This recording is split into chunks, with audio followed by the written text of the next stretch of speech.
Aujourd'hui, je vais vous parler d'un sujet qui me questionne pas mal en ce moment. Et du coup, je vais vous expliquer qu'est-ce que c'est être végétarien, flexitarien, vegan, etc. Réguler notre consommation de viande, c'est aujourd'hui quelque chose de facile, de cool et surtout d'essentiel dans la survie de notre planète. C'est totalement normal que l'homme mange de la viande. Mais aujourd'hui sur la planète, on est de plus en plus à manger de plus en plus de viande. On doit alors créer toujours plus de bétail. C'est pourquoi dans certains élevages, les animaux sont entassés dans des cages, mal nourris avant d'être tués à la chaîne. C'est ce surplus de consommation de viande qu'il faut stopper pour arrêter ce massacre. En gros, c'est toi la solution.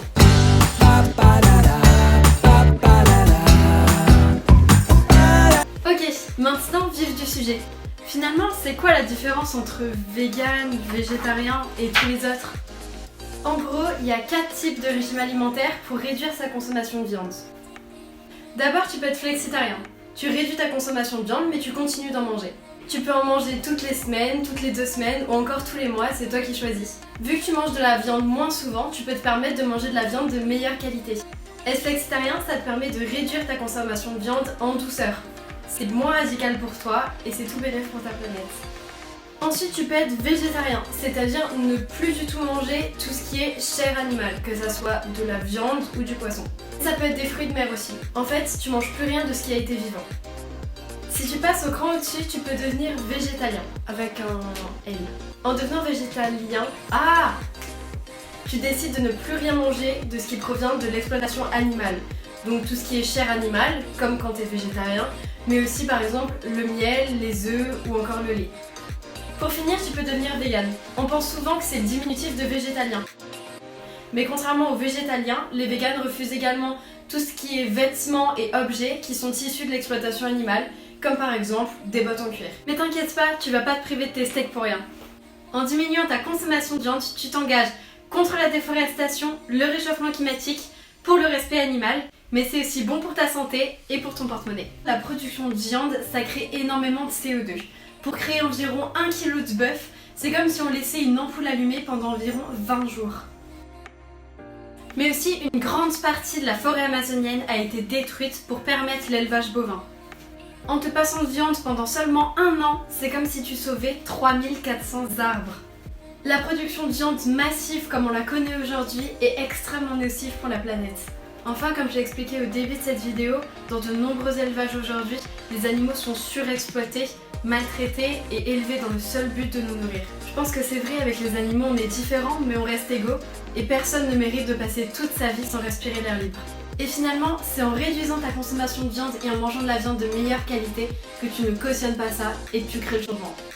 Et si comme moi vous êtes sensible à la cause animale, vous pouvez vous renseigner dans de nombreuses associations comme par exemple L214. Bref, limiter sa consommation de viande, ça a que du bon. Et en fait, est-ce qu'il y a des risques à ne plus manger de viande? La viande, c'est un des premiers apports de protéines, donc forcément ça peut faire peur de s'en priver. Mais on trouve aussi des protéines dans de nombreux autres aliments, comme par exemple les œufs. Ça dépend vraiment des personnes, mais tu peux éventuellement avoir des carences qui peuvent facilement se combler en prenant par exemple des vitamines B12 que tu trouveras chez ton pharmacien. Donc non, moi manger ou ne plus manger de viande n'est pas dangereux. La viande, c'est aujourd'hui une réelle habitude alimentaire, donc forcément, tu pourras pas l'éliminer comme ça. Mon conseil, c'est d'y aller vraiment progressivement. C'est tout d'abord de te limiter à peut-être 1 fois par semaine, puis 1 fois toutes les 2 semaines, pour arriver à 1 fois par mois, et tu verras que petit à petit, elle se supprimera de ton quotidien. Si t'as envie de le faire et que c'est important pour toi, mais que t'es beaucoup trop tenté quand ton père mange un steak à côté de toi, c'est que c'est pas le bon moment, te force pas. Plus tu te forces, plus ça va paraître comme une punition pour toi et moins t'y arriveras. Le tout, c'est d'attendre le bon moment pour te lancer. Après, si t'es un amoureux de la viande, mais que pour les nombreuses raisons que j'ai citées avant, t'as envie de sauter le pas, il existe de nombreuses alternatives, comme par exemple des steaks végétaux. Il y en a de plein de sortes différentes et vraiment je trouve ça super bon. En conclusion, il existe plusieurs régimes différents pour te permettre de diminuer ta consommation de viande. C'est vraiment toi qui choisis ce qui te correspond le mieux et tu peux les adapter en fonction de toi. Par exemple, tu peux arrêter la viande rouge mais continuer de manger du poisson. Quel que soit ton choix, il faut pas oublier que ça reste un choix totalement personnel et que t'as absolument pas à t'obliger d'arrêter de manger de la viande. C'est ton alimentation et tes convictions et ça regarde que toi. Et si tu décides de limiter ou d'arrêter ta consommation de viande, je suis avec toi. Mais oublie pas qu'il est toujours bon de prendre rendez-vous chez le médecin avant pour faire un petit check. Si t'as des questions ou si tu veux me parler un peu de toi, c'est dans les commentaires.